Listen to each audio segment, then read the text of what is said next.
What is up, SmackNPie here, and welcome back to another Life is Strange video on the channel. Now, if you haven't seen my True Colors reaction video as well as Remastered Collection reaction video, I would highly advise you get to check it out first and then come back here later. But if you've already seen everything, welcome, ladies and gentlemen, to Life is Strange Remastered comparison / some thoughts and impressions video. Make sure you're subscribed and notifications on for more Life is Strange content. Now, without wasting any more time, let us just jump straight into it because we got a lot to unpack here. So right off the bat, let's just discuss the good stuff so we can have the other half of the video talking about all the stuff that I feel like are very worrying considering the price of this altogether. Alright, let's start with Max and Chloe from Life is Strange 1, and let's start with the opening scene, okay? So as you can see on the opening screen, you got Max and Chloe reunited, first episode, driving down. I don't even remember if this is from the first episode, but driving down. But look at them, they look good, they look fantastic. There's life in those characters. I won't say Max was as bad. I mean, the lip syncing by episode 5 got pretty bad, but I feel like Chloe's character model hurt the immersion the most. Specifically, there was this scene where Ashley was pouring her heart, amazing actress that she is. She was going all in with how she feels about everything, her mother, David, and the character animation was just bland. It was just her moving because of the mocap that they did. That's it. There was no facial animations. So I feel like this is gonna help Chloe the most. This is gonna make you connect with her character, which is way more important than Max's animations, which is also important again, but Chloe will be helped by this the most, and a lot. Then of course, we got another look here. Now, as much as Max looked good here, there are a couple of things we need to talk about. Number one, the hair. It looks very different, and there is a reason it looks different, and I'll get to it in just a second. But eyes are gonna be very important here because, you know, first of all, they are now more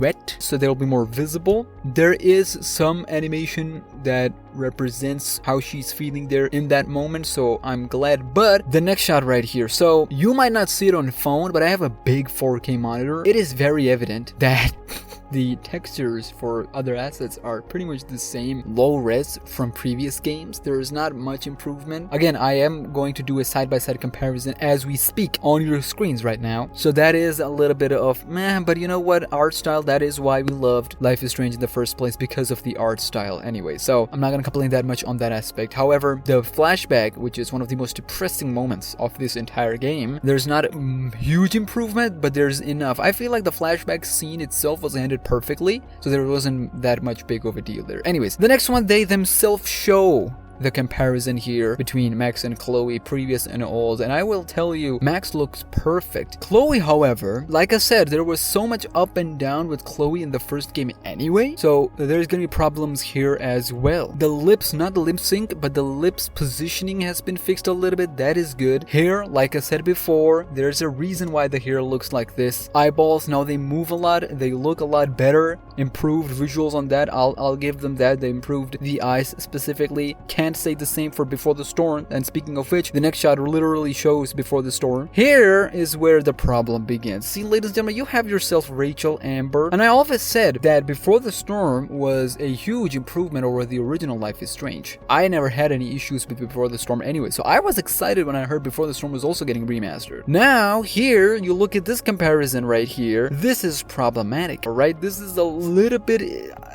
I don't know if it's just me, she looks very weird. And at first I thought, I'm gonna be honest with you, I am guilty of feeling this way, but at first I thought they're gonna take the tech that they're using for True Colors and apply that for both Life is Strange and Life is Strange Before the Storm Remastered, but unfortunately that's not the case. They're keeping the art style, which I appreciate because I always loved Life is Strange because of the art style. It doesn't need to look Last of Us-ish. It doesn't need to go anywhere near that quality. It's great as it is. Just need to work on the writing, that's all. But yeah, I get what they're trying to do here. There were a lot of portions in Before the Storm that looks lifeless. So I'm hopeful that with this remastered collection, it'll bring life to that, but from what I've seen so far, it's just a bump, not as substantial as we all thought, because the price is $30 and you can get around $20-ish if you buy it with the Ultimate Edition. So again, like here, the next scene where they're showing Max and Chloe, they look perfect, and this is what I was speaking of earlier about the hair. So the reason they look a bit janky because they made specific portion of hair separately instead of one giant hair blob on Max's head. When characters run or there is a rain and a air and anything that causes Max's hair to move, you will see separate portions of her hair move to make it a lot natural than what we already had in the first game. And that's why they look a bit off. They look a lot more shiny because of, you know, the positioning of those specific portions of the hair. I don't know what they call it, but there is a word for it. But I hope you understand my point, what I'm trying to say here. As you can see, when Chloe dances up there, specific portions of her hair move from the other side, which wasn't possible before. So, hey, yo, well done. Hair. This scene definitely needed a bump in the facial animation, and now you can see the seriousness, not just from Chloe, which was already there, but now Max's face as well. You know she's taking this seriously. You know she cares, and these facial animations are gonna help players immerse in the story. I like this. It's like they got everything perfectly with the first games, but at the same time, that game looks a lot outdated, so any bump in the visuals will just help the game regardless. However, here Before the Storm, if you look at it, there's not much I'm seeing here. I'm sorry, I'm being a little harsh but critical, and I don't like being critical that much. This is my favorite franchise, one of the favorite franchises of all time.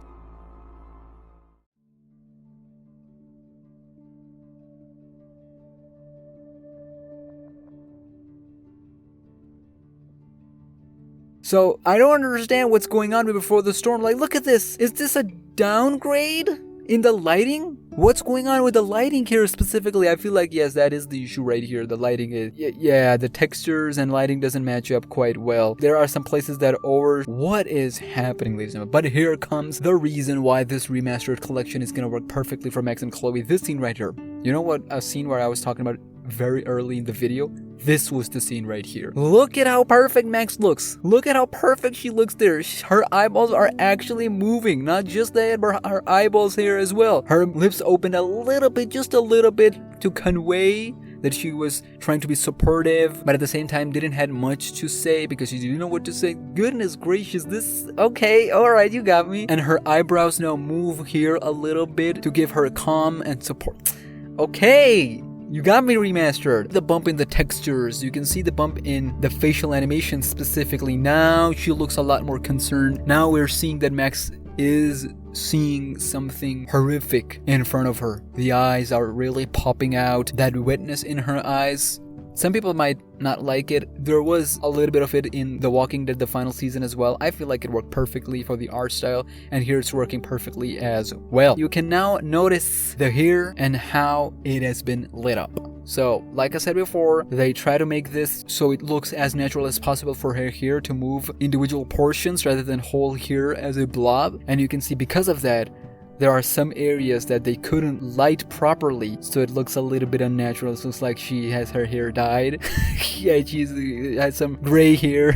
But yeah, listen, man, I'm looking too much into it. Point is, they got a lot of stuff right for the first game. Alright, I may have over-expected, but then again, it's not a remake. Otherwise, they would have gone for the tech that they used for the true colors. So yeah, they got a lot of stuff right for the first game. But the second game, Before the Storm, we'll see. We'll see. The reason I am a little harsh in here because the pictures that they shared for Before the Storm before this trailer, they look nothing like this trailer. They look very different and very nice, very polished. And most of it has to do with lighting. So I hope they do more polishing specifically with lighting so that the characters look more natural and in scene. For Before the Storm I'm talking about, I feel like they got everything, most of the stuff right for the first game specifically, but the second, Before the Storm, yeah, we got issue here. But my favorite scene of the entire trailer is this. I can play this over and over again. Just the sheer nature of this scene is so powerful, and now with facial animation, it's gonna 10x it. We're really gonna feel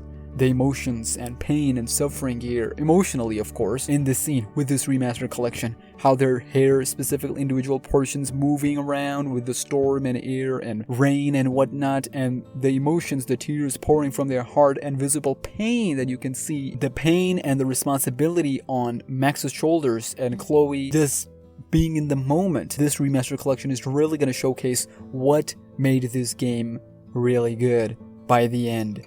Goodness gracious, I love this franchise. I'm addicted to it. My god, remastered collection coming 30th September 2021, literally 20 days after true colors. So I already am pre-ordering Ultimate Edition, but they gotta help us out with Before the Storm. There's something going on there. Also, I don't know specific details, but I did heard that they're porting the Unity game Before the Storm to Unreal Engine. That's why it looks a bit weird. So hopefully they polish. They have 3 months, enough time. And also, I've read this somewhere, but I feel like the remastered thing was a last-minute idea. That's why it looks a bit weird, because it was worked on a very short amount of time. We don't know the details, like I said, but I feel like if Square Enix or anybody in the team gave this idea last minute, like a year ago or maybe a few months ago, then it totally makes sense. That would also mean, by the way, there is a hope for Life is Strange 4 with Chloe and Max. That's all I'm gonna say for now. Anyways, I'm ready. Make sure, guys, you're subscribed with notifications on for more Life is Strange content, and follow me to Twitter and SmackNPie. I'll see you in the next video. Make sure you comment down below your weirdest part that you've